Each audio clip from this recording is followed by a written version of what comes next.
Making sense of our sometimes catastrophic world is not an easy task, and the psychological consequences of that struggle are fascinating, if not downright perplexing. Throughout history, myths and legends have depicted powerful beings who, despite having zero regard for human well being, still manage to gain the devotion, the love, the respect of the people.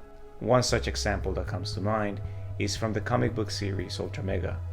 The two godlike forces locked in endless cosmic combat have zero interest in humanity, yet both the kaiju and the UltraMega are worshipped by different factions. To put this into context, UltraMega, a comic book series I've talked about plenty here, is an ongoing series nearing its end that pays homage to Ultraman with a violent twist.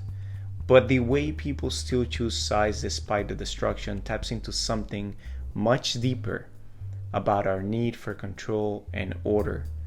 And that's where the psychology comes in. It's a perfect illustration of humanity's willingness to embrace control, even in the wreckage, authority through ruin.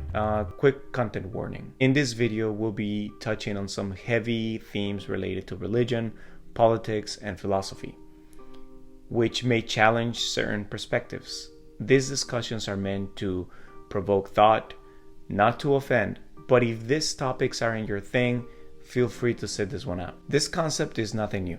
Historically, when faced with overwhelming chaos, humans often cling to authority figures or ideologies that promise some sense of security. In fact, the very freedom that allows us to make choices can, for some, feel more like a burden.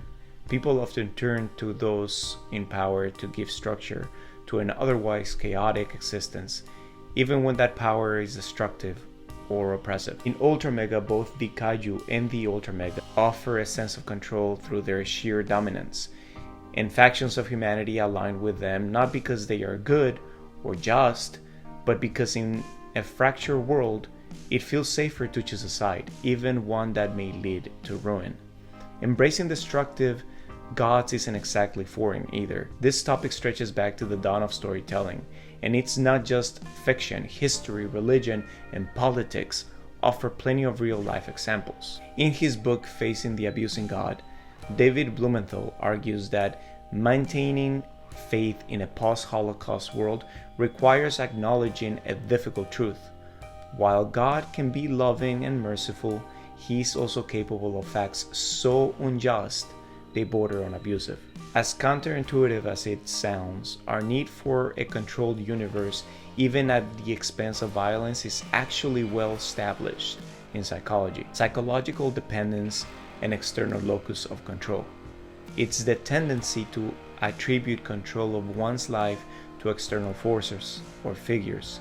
It can be oddly comforting to believe that someone else, whether a leader, god, or cosmic death beast, is in charge, even if that control is harsh or destructive. But let's get back to the kaiju, because who doesn't love a good monster metaphor? When the last hero falls, the world descends into an even deeper chaos. People turn on each other, and some even form a cult-like alliances with the remaining kaiju. Could the kaiju wipe out humanity if they regain their power? Absolutely. But they also embody something bigger, a cosmic force, beyond human understanding, and they offer a tempting promise: power, as long as people abandon their humanity. Oddly enough, loyalty to the UltraMega makes just as little sense. While fighting the kaiju, they destroy entire cities and leave countless human casualties in their wake. The battle itself is incomprehensible to humanity, yet people still cling to them as protectors. In the end, both choices amount to the same thing. They were gods, and that was all that mattered. David M. Carr, in his book Holy Resilience, captures this idea perfectly. Quote, "Those inclined to ridicule the idea of a powerful, violent God might well defer their disdain until they encounter someone for whom that idea is the only thing giving them a sense of control over an otherwise overwhelming chaos." End quote. Carr's work explores the traumatic origins of biblical stories, showing how suffering often leads to hope.